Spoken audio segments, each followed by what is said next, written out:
Olá, estamos no dia 9 de dezembro de 2025, que estou, Juan Brandt, como sempre falando a partir da psicanálise.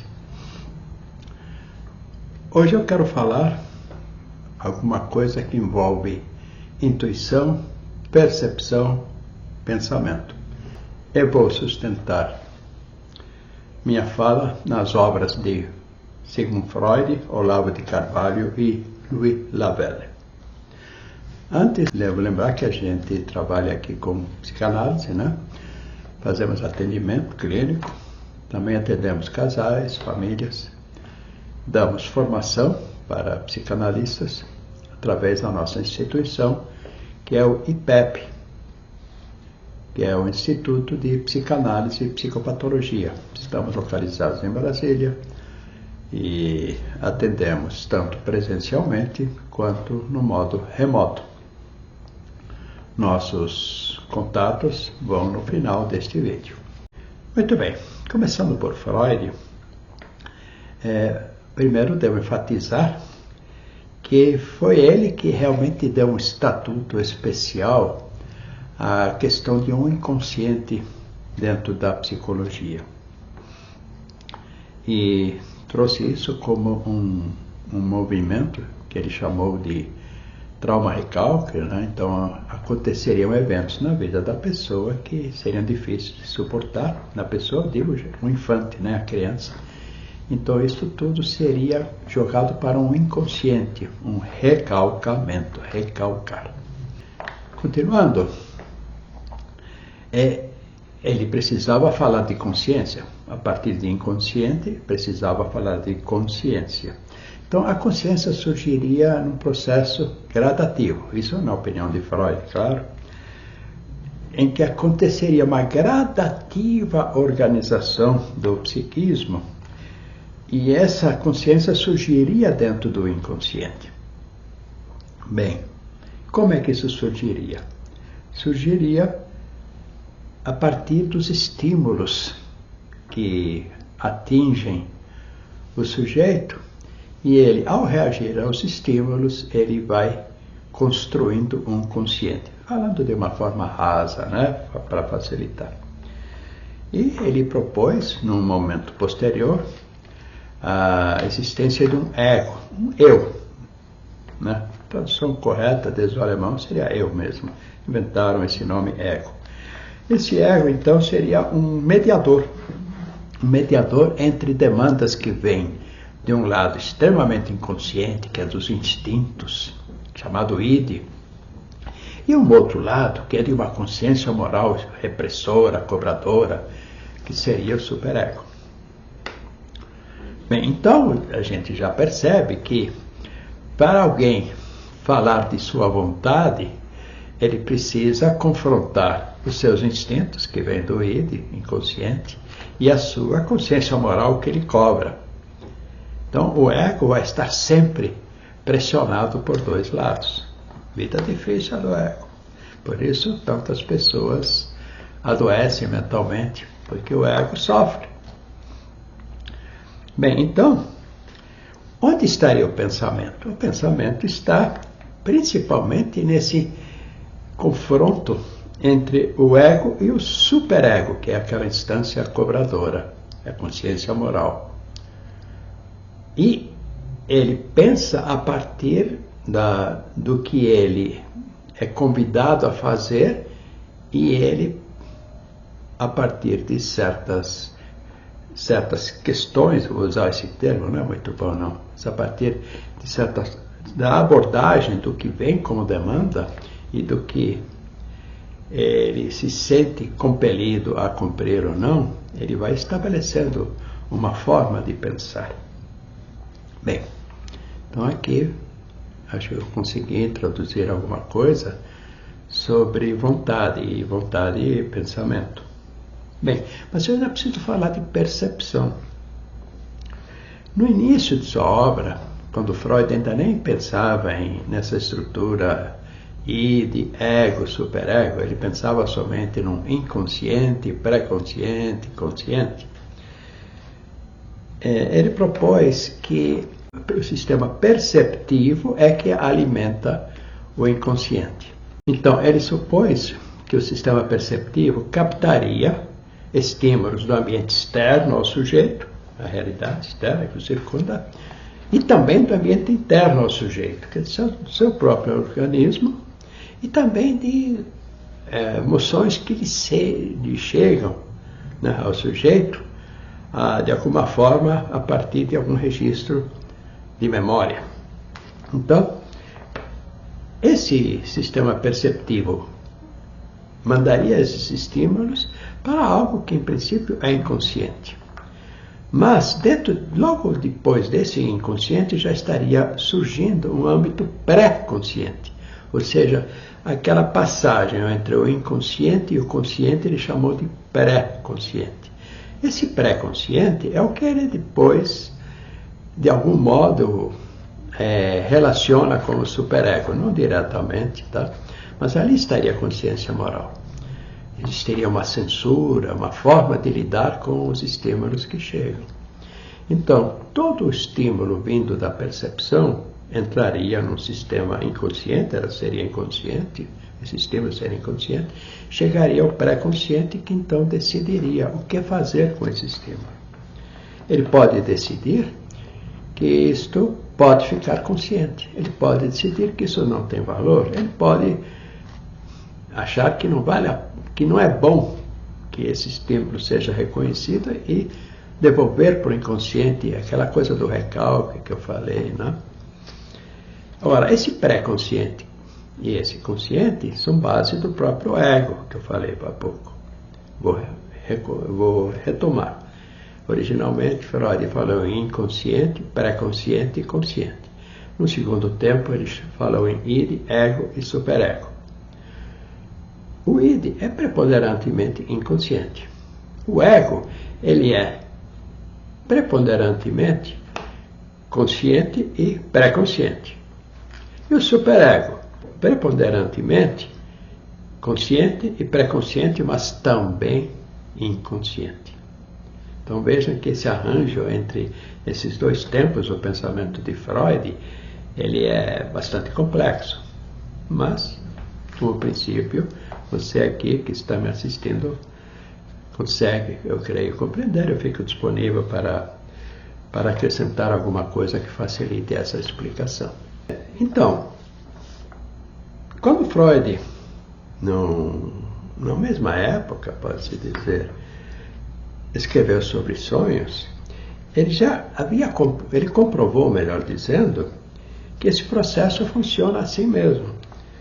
Ou seja, ele viu pelos sonhos que os estímulos do ambiente em que o sujeito está dormindo, ambiente externo, estímulos vindo de experiências registradas em sua memória, ambiente interno, estímulos também do próprio corpo, ambiente interno, ideais, ambiente interno, mas que fariam parte daquele superego, né, do que se quer alcançar, todos eles estavam presentes no sonho.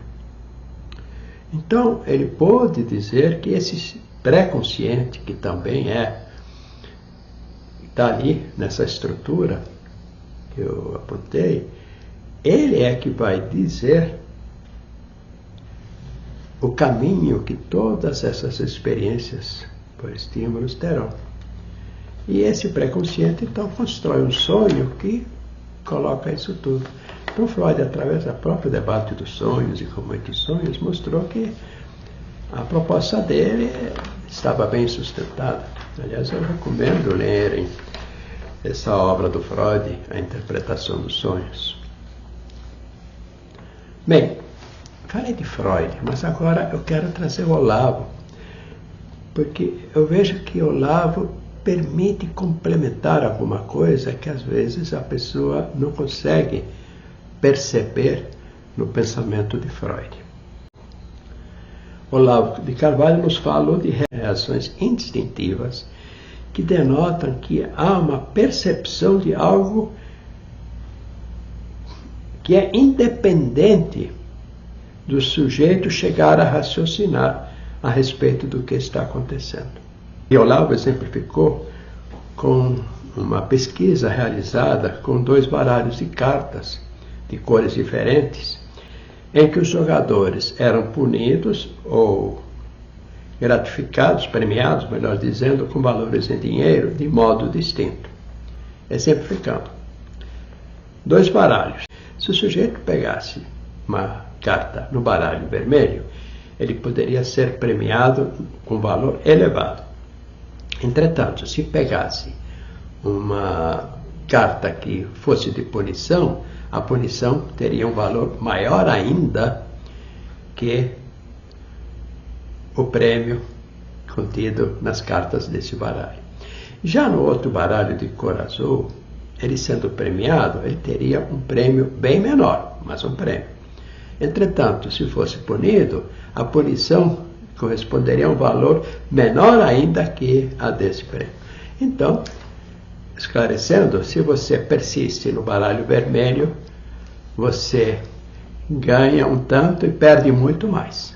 Se você persiste no baralho azul, você ganha pouco, mas perde bem menos. Ou seja, o lucro está no baralho azul. E o que ficou comprovado nessa experiência é que os jogadores ali pela 10ª rodada já estão tomados por essa experiência de que o baralho vermelho faz perder. Mas como se sabe isso? Porque eles começam a suar e a mão começa, por exemplo, a tremer. Entretanto, não é tomada nenhuma decisão, só o corpo demonstra isso. Agora, lá pela 50ª rodada, na rodada de número 50, o sujeito conclui com uma decisão e passa a usar outra estratégia agora para vencer. Ou seja, houve um tempo correspondente a 40 jogadas para que o sujeito chegasse a um pensamento decisório. Até então, ele tinha algo somente absorvido pelo corpo. Então, o que posso dizer a respeito disso? Sim, Olavo tem razão, mas essa constatação não desmente a teoria psicanalítica. E, ao mesmo tempo, constitui prova de que existe uma percepção que está promovendo a atuação daquele sistema pré-consciente que eu falei. O pré-consciente, ele recebeu o estímulo do ambiente externo, ele percebeu e ele encaminhou uma informação, pegou as vias do corpo, do organismo e chegou através de demonstrações como sudorese, como tremores da mão, talvez palpitações.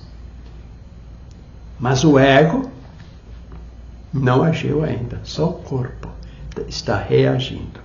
Então, o corpo captou alguma coisa no momento do acontecer, só que o pensamento surgiu bem mais tarde. Há um tempo a mais para que alguma coisa chegue ao pensamento. Daí que a vontade, na medida em que é comandada pelo pensamento, vai levar muito mais tempo que o corpo. O corpo só atua reativamente. É a história de como se reage a um medo. Se você leva um susto, você talvez reaja imediatamente. Mas se você está perante uma situação que pode assustar, você vai levar muito mais tempo para decidir alguma coisa, porque a tua vontade vai estar atrelada a um pensamento que usa alguma argumentação que vai além dos fenômenos que você percebe em seu próprio corpo, se é que os percebe. Então, eu penso que essa evidência contribui para aprofundar o debate sobre intuição. Seria uma intuição que é relativa a uma percepção que ainda está em sua fase embrionária. Ora, a percepção já está acontecendo, os estímulos estão chegando ao pré-consciente. Então, está acontecendo alguma coisa. Só que tem um aspecto em Freud que é importante relatar agora. Ele descartou um debate mais aprofundado sobre intuição. E quando ele aborda, ele muito mais se aproxima da ideia de superstições. E é coerente, porque realmente existe, é bem presente na humanidade a superstição. E a superstição, ela vem, você teme alguma coisa, de repente não se confirma, em outro momento pode confirmar-se. Então, eu pensando aqui, eu diria que essa possibilidade de que exista uma percepção que já anuncia no correr da experiência é diferente de alguma coisa que vem de outro tipo de conhecimento que está mais próximo do pensamento. Eu diria que quando o teu estímulo é interior, ou seja, memória, experiências duas mesmas, você, ao perceber alguma coisa, estou usando o termo perceber, você já se remete ao que aconteceu no evento anterior, então vem uma decisão, vamos dizer assim, ou melhor, uma atuação correspondente a essa experiência. E aí nós teríamos uma abertura para a superstição, pensamento mágico, reações que talvez a gente pudesse chamar, um termo complicado aqui, mas irracionais. Mas, no caso das cartas, não é algo interno, é uma experiência externa. A realidade está te apresentando as cartas. Então aqui é diferente, eu não tenho essa experiência anterior. Eu tenho essas cartas que estão dizendo alguma coisa.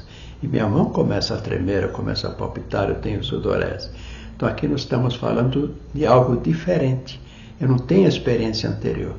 Se eu começo a tremer a mão, sudorese, eu estou tendo intuição. Alguma coisa está acontecendo que eu realmente não controlo, mas meu corpo já está reconhecendo. E daí aquela grande questão, né? Reconhecer a intuição e agir em função dela. Mas como o pensamento ainda não está lá, você está só no âmbito do pré-consciente, às vezes é difícil reagir. Eu vejo que podemos descortinar diferenças importantes entre intuição e superstição. Bem, chegado a esse ponto, eu posso recorrer a Slavelli, na obra A Presença Total, obra fantástica, vale a pena.